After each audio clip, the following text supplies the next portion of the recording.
Uh,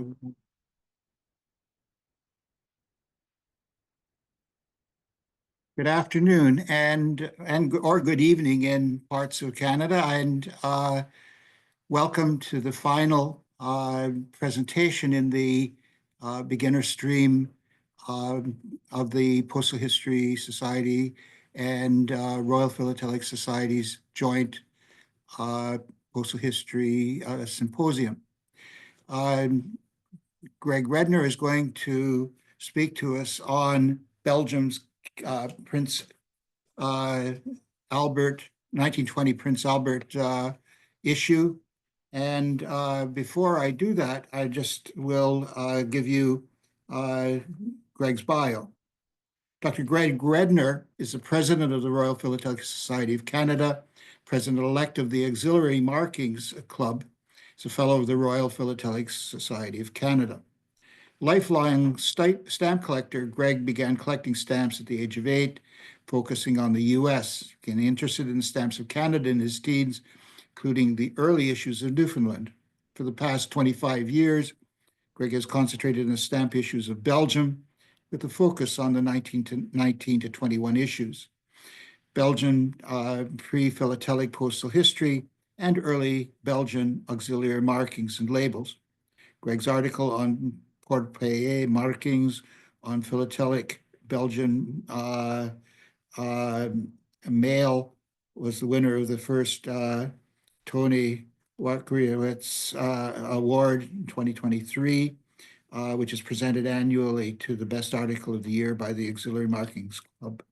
He's exhibited at a national, international level, and his one-frame exhibit on the 1920 King Albert I issue of Belgium was awarded the single frame grand at the 2023 Edmonton Spring Stamp Show.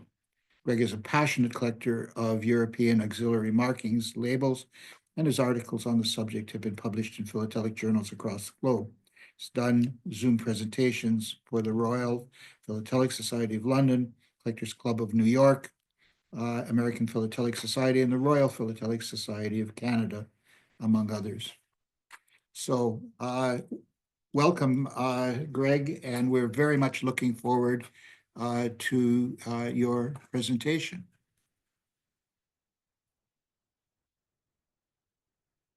Oh, sorry, I'm sorry, I forgot to unmute you.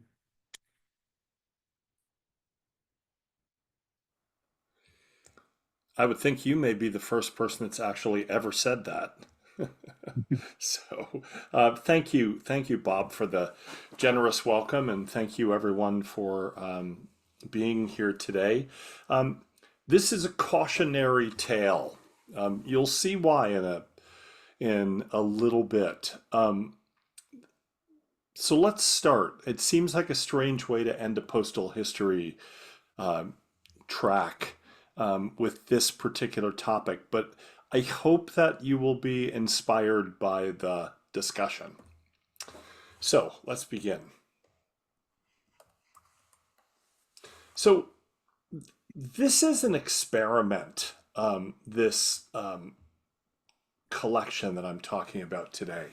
And the postal history that goes along with it. And all I can say about this is doubters are gonna doubt.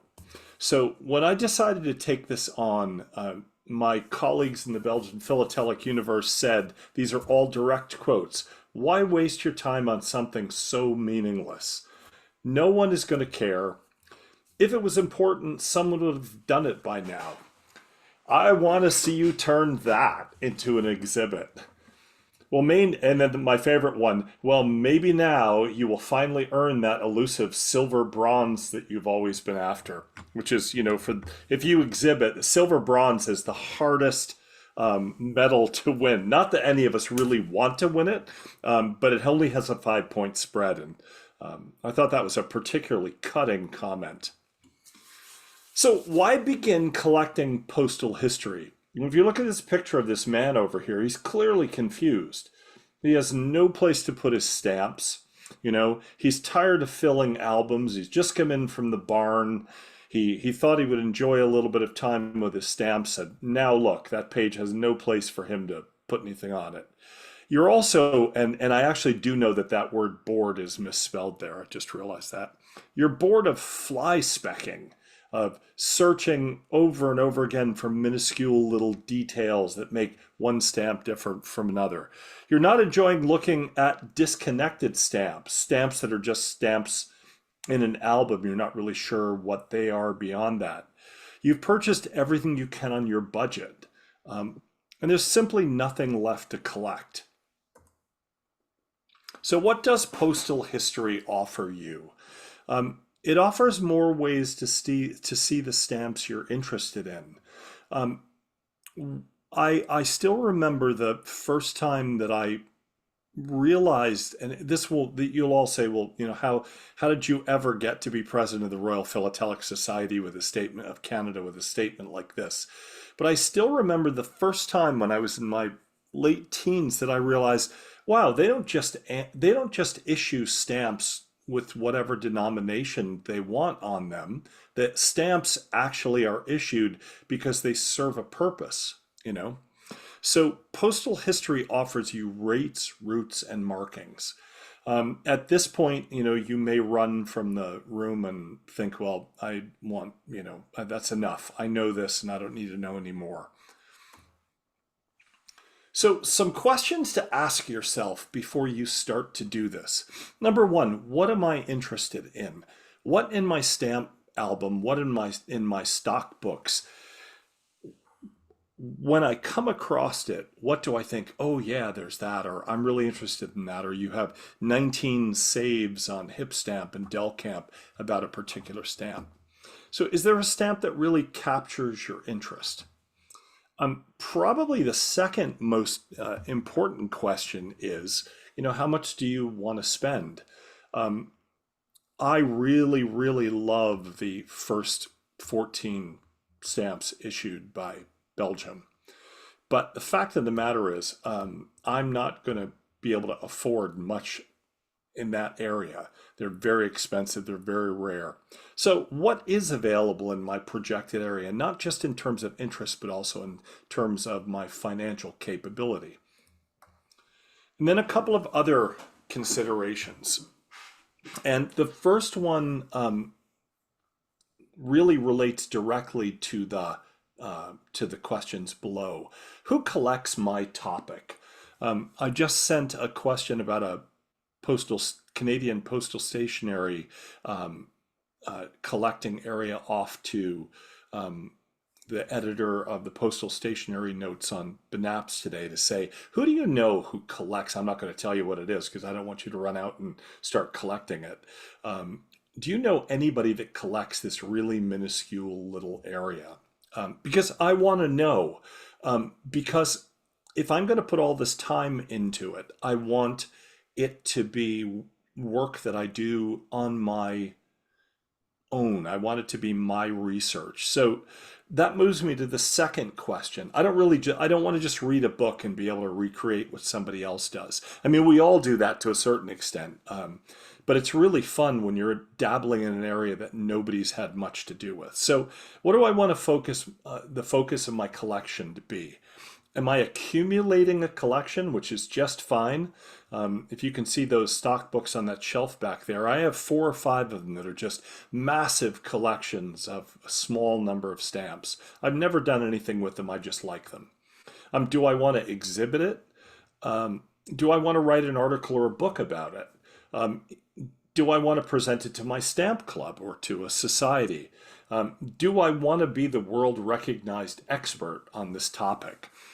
Well, if you want to exhibit it, if you want to write an article, if you want to perhaps slightly less so, if you want to do a presentation, if I want to be known as the world recognized expert, and I say that kind of slightly tongue in cheek, you want to be sure that there's room for you to be able to work where you will be able to discover something and you're not just regurgitating other people's ideas.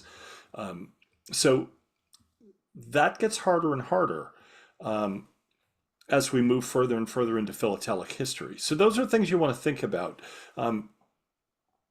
as a recently minted philatelic judge for Canada, one of the things we're always looking at is this have new research and new study in it, or is it just a repackaging of somebody else's ideas?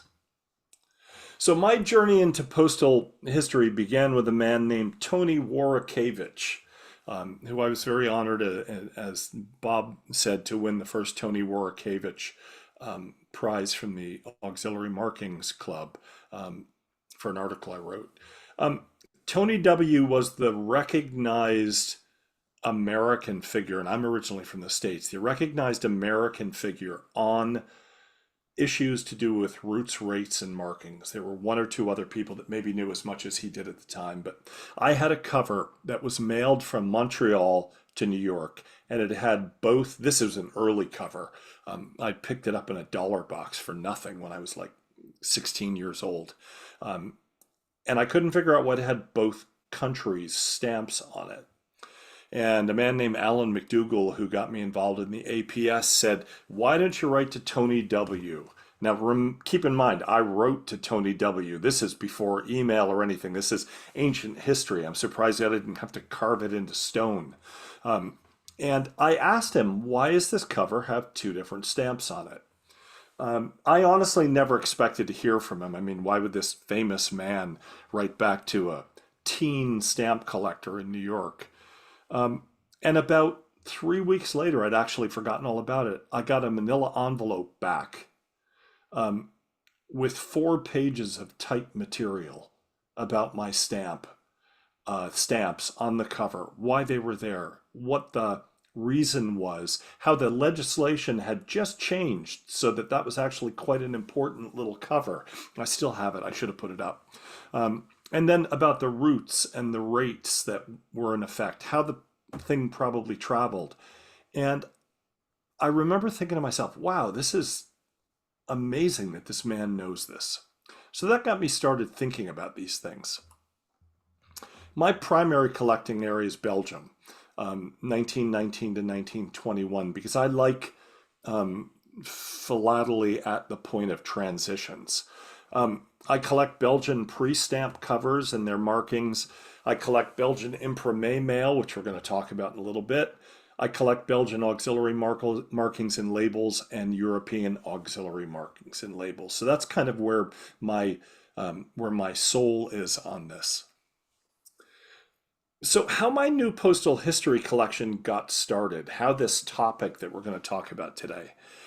I asked myself the questions listed above earlier, and I discovered I'd done a lot of research on the 1919 to 1921 stamp issues after the war, but I realized that there was one I had never paid attention to, and that was actually the 1920 3 centime King Albert I. The last of the 1915 issues, which are a storied issue. They're like the small queens of Belgium. They were issued after the Germans occupied Belgium in World War I, and the Belgian Postal Authority destroyed everything. They were afraid that the Germans were going to counterfeit the Pellens issue that was then in use. So they demonetized it and printed these off in London. So it's a very, very interesting topic, except for the stamp on the right, which no one cares about. I mean, you have to admit, if you were going to pick a color that was unattractive for a stamp, this turgid dark gray would probably be right at the top of the list. Also, this is actually an excellent copy of this stamp, but this stamp was produced with the same plates that were used in 1915 to print millions of the earlier issues in this series. Nobody wrote about this. Nobody paid any attention to it. If you go on Del Camp and look up this stamp issue, you will find there's virtually nothing of any interest. I always like to start with, on that site, I always like to start with the most expensive stamp, or thing for sale, just to see what it is. And I think the stamp that came up on this was like the piece of postal history that came up was like $30. This is a complete non sequitur when it comes to Belgian philately. There's virtually nothing written about this, and the question is, well, why? First of all, it's the ugly stepsister of a very famous series of stamps. Second of all, it's an ugly stamp. Third of all, the plates were so badly degraded that the stamp looks really terrible right from the beginning. But why? Like, why was the stamp issued? That was the question I wanted to know. And I could not find out, I could find virtually nothing out about this. So the question for me was why? It was issued on December 30th, 1920. And that was really pretty much it. So I went to the Belgian Postal Guide for 1920. The stamp was issued to cover an increase in the imprimatur rate, which took place, as we said, on that should be December 30th, 1920. A really crummy time to issue a stamp the day before New Year's Eve, which is a holiday, followed by New Year's Day, which is a holiday.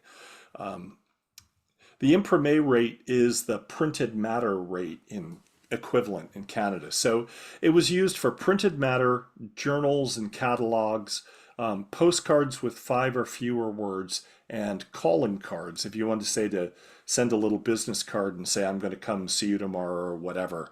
These are the things that were included in this rate. So the articles of the day state that the public was really angry about the rate increase that was to take place. The imprimatur rate was going to 3 cents or 3 centimes, and the public, business owners were furious about it. On the right, if you look, you may be saying to yourself, why are these stamps put on this sideways? Obviously, you can say that they are because they don't want to cover up the name of the person to whom this is being sent. But they also could have been put on the left. There's no reason they had to be on the right. In Belgium, as in a lot of other European countries, if you weren't happy about the monarchy and the king's or queen's stamp was portrait was on the stamp, you would put the stamp on upside down. If you weren't happy about the postal authority, you put the stamp on sideways. So I'm not 100% sure that this is a protest cover or not, but that's why that was the case. So what were they angry about? Well, at the end of World War I, the German occupational government, by the end of it, had increased the printed matter rate to 5 centimes, which everyone considered punitive. So within 5 days of the end of the war, the Belgian Postal Authority dropped the rate back to its pre-1915 level, which was 1 centime, cutting it by 80%. Unfortunately, they also had to rebuild the postal infrastructure that had been destroyed to prevent the Germans from using it. So a second increase was required to 2 cents in 1919. That was the second rate increase in 2 years. And then all of a sudden, in a year, at the end of that second year, they had to raise it a third time. They were really in bad shape. They didn't have the money to have a new stamp made. They decided very quickly or engraved. They decided very quickly that they were going to do something, use something that had been used before, and they seized on this issue, and they changed the value tablet to 3 centimes and printed as many of them as they could right at the end of the year so that these would be on sale on January 2nd. Also, I should say, this is one of the things that makes this issue really exciting to collect. There are almost no stamps from October the 30th, December the 30th, 1920. The stamp wasn't released till afternoon, so basically there were 5 hours when you could purchase it in its year of release. And so finding a cover with a December 30th, 1920 cancel on it is actually quite difficult. So Before continuing on here, let me say a couple of things. Now, if you're just collecting this for yourself and you're making your own collection because you're interested, none of these things are important. But if you're writing an article, you're doing an exhibit, there are some things to keep in mind. Number one, single stamp frankings are the best. Better not to have multiple frankings, your stamp used with a bunch of other frankings. It should properly pay the cover, the rate that you are in the process of researching. We'll get to that. Usages within period are best. This stamp only lasted as the primary carrier of imprimatur mail for slightly longer than 2 years, and then it was replaced. It served for another 30 years, but it wasn't the stamp that was designed for imprimatur rate. It was designed, it was used then as a makeup stamp, a makeup rate to make up individual strange rates. And philatelic covers are bad. What is a philatelic cover? Ask 100 different people and they will tell you 100 different things. But I've always been told philatelic covers are bad. Let me show you a philatelic cover that is not bad, which is this one. This is a very rare usage from the first day the stamp was released. And it's clearly philatelic. It's sent from the Ghent Society for Stamp Collecting. What makes it amazing is the person to whom it's addressed is one of the most important philatelists of his day, and a person who was the principal of the organization of the Société Gantoise de Timbrologie. So in this case, it is a philatelic cover, but it's also very cool because this person was very important in Belgian philately. What's a philatelic cover? Well, I'm not really 100% sure all the time, but it's bad, so keep that in mind. Okay, now back to our program. The goal for me was to find proper copies of each category that we saw listed before with proper usages. It wasn't always easy because in the case of this particular stamp, it was designed to be used internally, inside the country.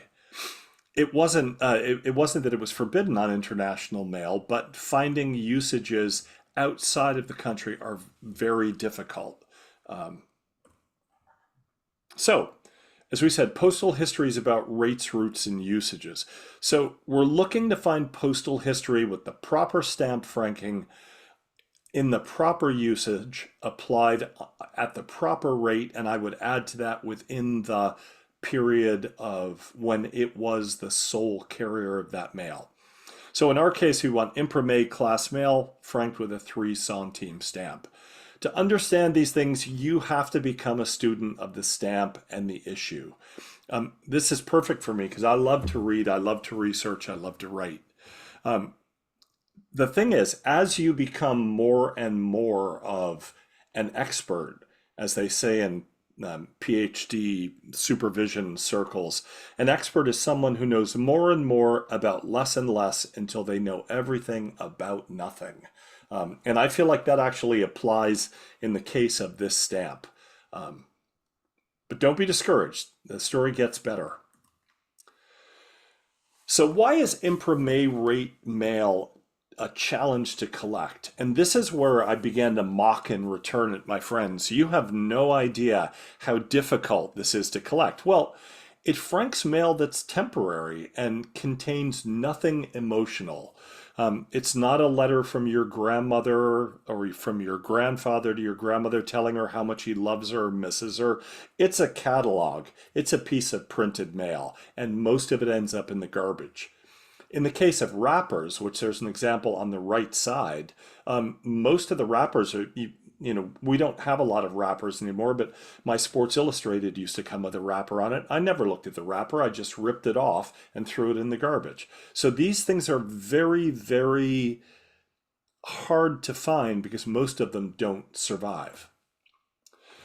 So let's start with postal wrappers. Yes, the exciting topic of postal wrappers. A postal wrapper goes around a catalog, a journal, some sort of printed program for something. It doesn't go around newspapers. Newspapers, at least in Belgium, are their own thing, and newspapers are packed in bundles with a newspaper stamp on them for a while. Then they stop doing that. So that doesn't apply here. Here's some interesting things, and we're going to see this throughout these presentations. This was from a catalog for an exposition of the Belgian kind of late 19th Impressionist and then later slightly more modern artist Rene Stevens, who isn't, a monumental, Monet or Van Gogh style or size figure in Belgian art, but he's still a fascinating figure. And so, again, going back to what one of our talks was about, finding out who the people on the covers are can give you more information than just, look, here's a nifty in-period example of a postal wrapper. There's some other things that, especially in periods of transition, following the war or something like that. Okay, if you look at this, it's for the Society of Religious Books in Brussels. That's great. Brussels is the capital. I'm sure they mailed out millions of these things. But what is that ridiculous looking cancel on the right-hand side? And how do I even know when this is from? Is this in period? I don't know. Well, if I look at it, I say to myself, why didn't they use a regular cancel? And after researching this a bit, I discovered that after the war, all of the cancellors had been basically destroyed or damaged so the Germans couldn't use them. The only cancellors that were available in most large cities were German cancellors, and nobody was going to use those for certain. There are some that are used, and the Deutschland or Alemannia name at the bottom is chiseled off with a chisel. But this is actually known as a fork cancel, and it's all they had in this particular post office at the time. And so they used it. What it was used for was canceling a lot of revenue stamps at one time.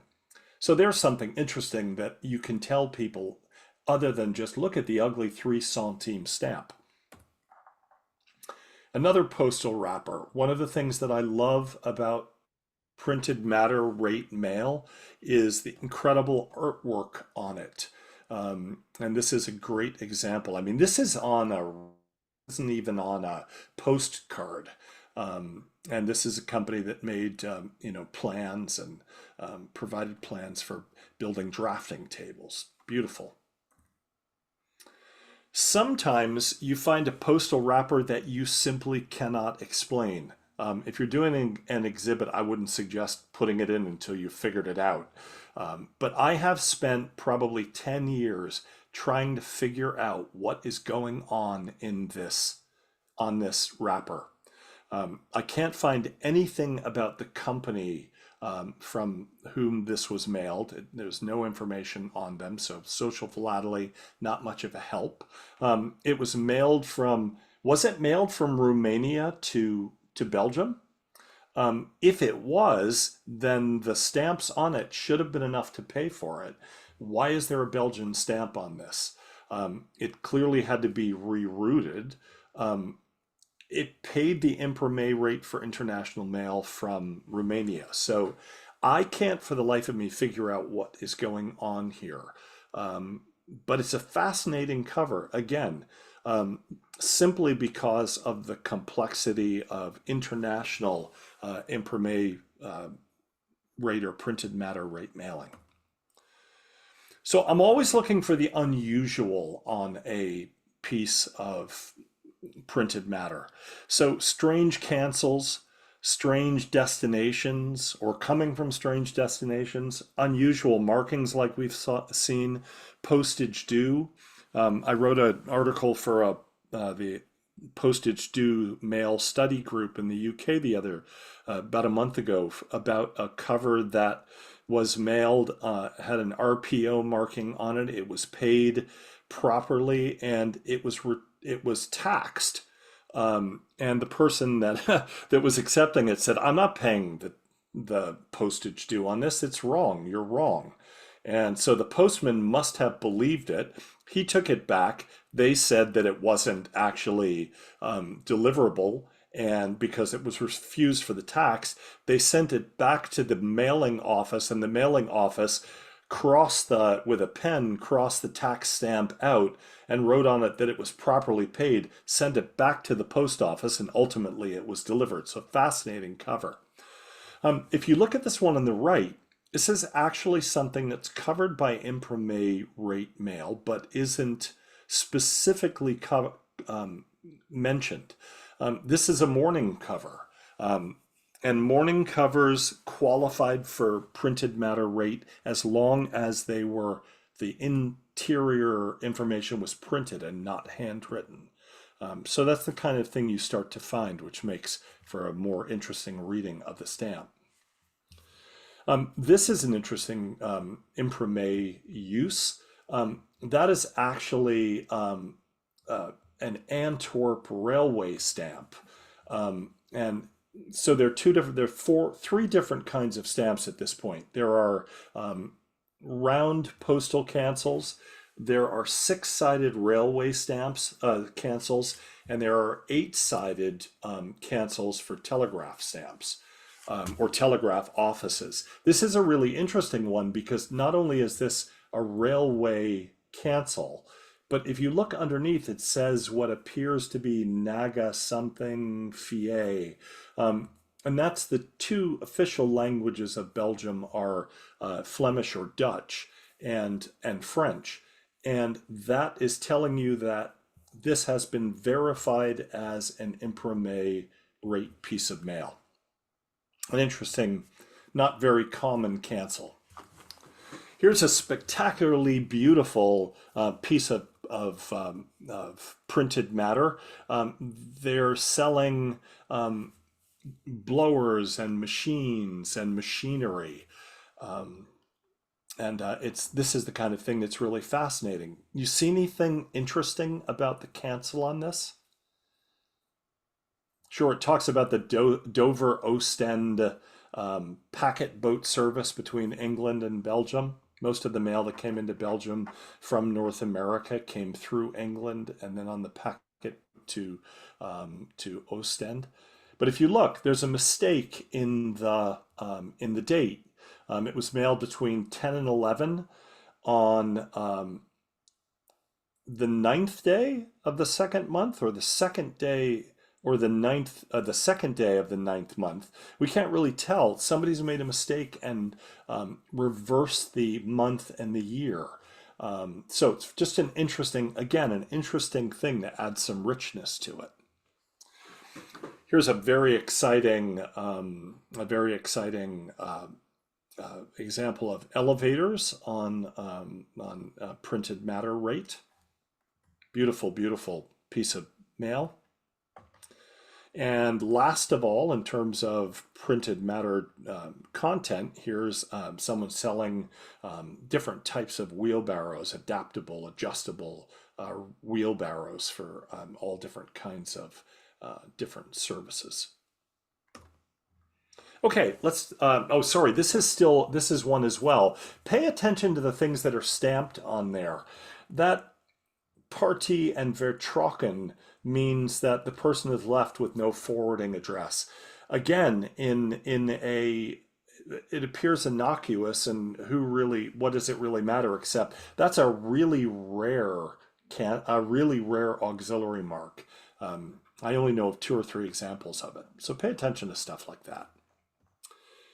Here, of course, is an auxiliary label, which says that the person was unknown. On the right-hand side, there's an auxiliary mark that says return it to sender. Interesting little points here. What are all those little circles with the numbers in front of them? Those are the postman's numbers. So we can actually tell that this piece of mail, they attempted to deliver it 5 times before it was finally concluded that it couldn't be delivered because no one knew the person. Speaking of unusual and rare auxiliary markings, this is one of 2 that are known. This is part of the area of Belgium known as the Eastern Cantons. You can't quite read the cancel, but it's Malmedy. Malmedy is famous in American military history as being the place where the Malmedy massacre took place during the Battle of the Bulge. Germans couldn't take all of the prisoners they had, so a bunch of them were just gunned down in a field. This is a very rare marking on the top. It's 3 different languages saying that this piece of mail has been verified as an imprimatur rate. There's French, German, and Dutch. So pay attention to things like that. Here's here's a postcard with 5 or fewer words. You can see it on the left-hand side.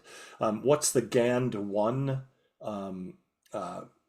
marking instead of a regular cancel? Well, you know the answer to this now. You can tell that this is right after the war. They had no canceller, so they used what they could, and this is actually a relict cancel, very early straight line cancel from the principal post office in Ghent. Again, a postcard with 5 or fewer words. 2 things about this that are interesting. Number 1, Maradre is a very, very small post office, and it's a straight line cancel. This is definitely from the months right after World War II, but notice the king is upside down. Most likely this is not a mistake. This is a statement of the fact that the monarchy is not something that we want to see continue. And so there's a lot to say about a very simple little card. Again, 5 words or fewer on the left-hand side, a funny diamond roller cancel on the right-hand side, which was used for canceling sheets, long strips of stamps in a postal savings book for your postal savings account. Again, right after the war, they didn't have a canceller. This is a really, really rare cancel on this. It looks like this card. I mean, it's just got the person's name on it.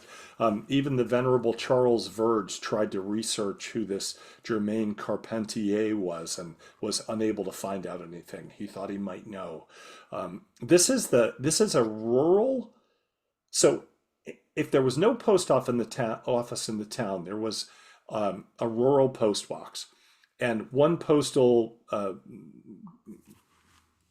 postman was assigned to walk a route and pick up all the mail from these post boxes.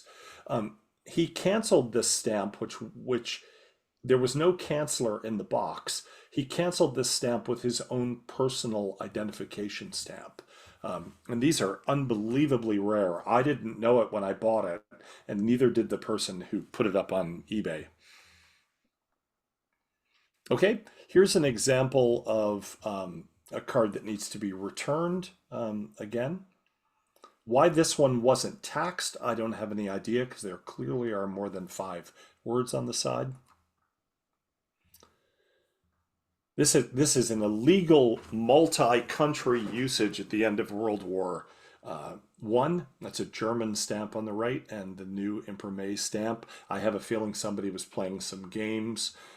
It obviously, the 3 centime stamp covered the rate, but it could have been refused because it's illegal to put another country's stamp on internal mail. Sometimes you get things like too many notes, too many words on the left-hand side, in which case you can deal with taxed mail. 3 times or twice the rate that's supposed to be in existence. This is supposed to be as a letter now because it has more than just 5 words on it. This should have been taxed as a letter at 10 centimes. If you take the 15 centimes and add them to the 3, you get 8, and divide it in half, you get 9 centimes, which is still underpaying it, but somebody couldn't count. So that's interesting. And again, same thing here. Somebody got it right this time. This should have been, the postage due on this should have been as it is.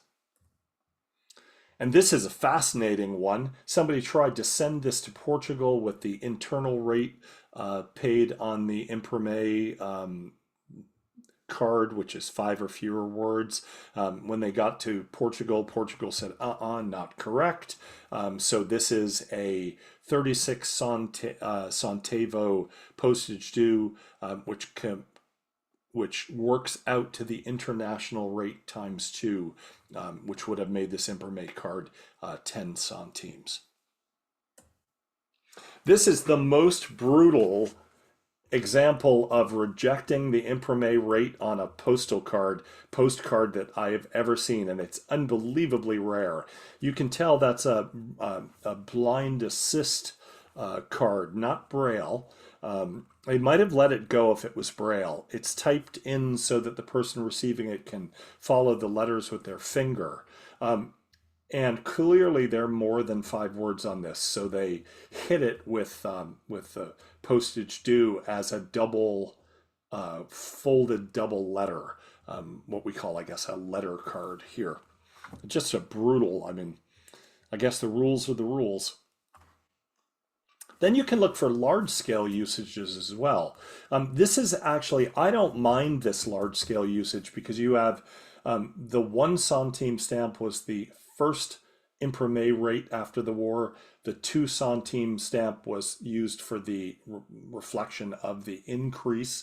And then you get a large amount of these, of the 3 centime that replaced both of those. And it's a nice usage on a pretty printed corner card to England. And of course, then you're also looking for the largest known usage when you're building a collection like this. And that's what this is. This is a fascinating cover, which violates my rule of having just one type of stamp on it. If you really want to, you really want to be slick about this, you really want to do that. But this is too good to pass up. This is to California, and it's the largest known usage of those stamps, but also includes all the other stamps that were released, the definitives that were released during the war and right after the war. So it's a very, very slick cover, and I'm very proud to have it. It's currently being restored because it's in absolutely horrendous shape. Okay, so what was the total cost of the material in this collection? All the things you've seen, and a lot more, let me just say. That's not the entire collection. I bought for $117.24 Canadian. That's not a lot of money for the amount of material that I have. What was the result of the effort? Well, 1 year of serious study and research, which was a lot of fun. A 2-inch binder full of beautiful material. I mean, I guess if you really don't like printed matter, you won't find it beautiful, but I think it's beautiful. 2 articles, 4 Zoom presentations, including one for the Royal Philatelic Society of London. Now, I'm saying this, there's a point to this. I'm saying this not because I want you to go, wow, Greg, you're just wonderful. I want you to understand that all of this has come out of something that people said was insignificant, something that wasn't worth studying. And I guess the point of this whole presentation is the following. It doesn't matter what people tell you. It doesn't matter whether people think it's important or not. There will always be the snobs that will say to you, no, this is not an important thing and you shouldn't collect it and study it. I would say this exhibit, this presentation disproves that vehemently. The people at the Royal Philatelic Society were not super excited about presenting on this, what was referred to off camera as kind of an insignificant little stamp. The remarkable thing is this has become tied for the highest and most viewed presentation, one of the highest and most viewed presentations they've ever done, and tied for a very scholarly presentation that was done by the vice president earlier in the year. So what I think is people sometimes people who collect don't think that this is necessarily important, but people who have a broader field of vision will be rewarded by, or you'll be rewarded by their interest in what you do. So most shockingly to me, I won a single frame grand. Oh no, I've totally shut myself off. Hang on a second. I won a single frame grand at the Edmonton Spring Stamp Show 2 years ago, which astounded me because there were some really good exhibits in that. So this is all said not to pat me on the back, but to encourage you. Don't be afraid to dig into corners of philately that no one is interested in. Don't have to spend a lot of money. You can find the information on yourself if you're willing to dig enough and do primary research, especially on Canadian material. It's there, and I encourage you, collect what you think is interesting, and hopefully you will be rewarded as I was with this project. So I'm going to stop my sharing now if I can get this out of the way. And there we go. So thank you for listening. Wow, thank you, Greg. That is amazing. Change back from $120? Wow. Astounding, huh? Wonder about the stuff that you left there because it was too expensive. I know, I know. I really had to question whether I was going to go, $20 on a couple of those things, you know. But I mean, that's the point. I mean, they're always the problem that we have today as postal historians is what can you, first of all, you can't afford it, but what can you say about the small queens and the large queens that hasn't already been said? I look at David McLaughlin's remarkable exhibit on householder mail. I Yeah. mean, that is just a staggering exhibit on something that up until probably 10 years ago, nobody would have had the courage to do. Um, so that's really the point of this is, you collect what you want to collect and you try as hard as you can to convince other people that it has merit. And if they don't like it, well, you can still remain friends. Yes. Please, comments or questions for Greg. But you made it easier for some of us to get into this kind of little rabbit hole of philately, Greg. Good. That's the intent. I hope Yeah. so. And your presentation was very easy to listen to. Good. Good. That's great. I'm glad it was useful. On the Romania thing, is it possible that that was a reuse of in other words, two separate uses of the same wrapper? Originally in Belgium and then in Romania or something like that? But the Belgian postal authority is, originally derived, it's in its modern incarnation is derived from the period of French occupation. Hmm. And, the only people that take the rules more seriously than the French do are the British. And so they're very serious about, I mean, they would never have been able to reuse that with the Romanian stamps on it, which is why I can't figure it out. The only thing I can think of is it was some form of post restant kind of thing. But why do you send printed matter to that? And who put the stamp on? Who put the Belgian Hmm. stamp on? Because it comes clearly from Romania. I don't know. I can't figure it out.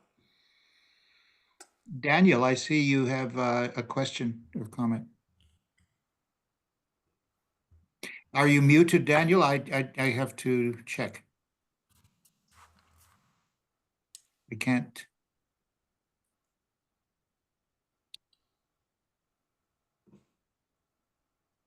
Please proceed, Daniel, if you are unmuted.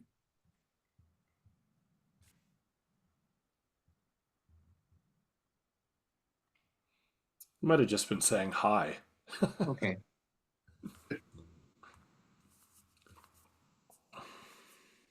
Are there any other comments or questions? And if not, I would just like to thank you very much, Greg, for a fascinating talk. I hope that others will be sure to follow up once this is posted, because there's lots to learn and lots of stuff to be encouraging in it. Good. So Thank with you. that, I will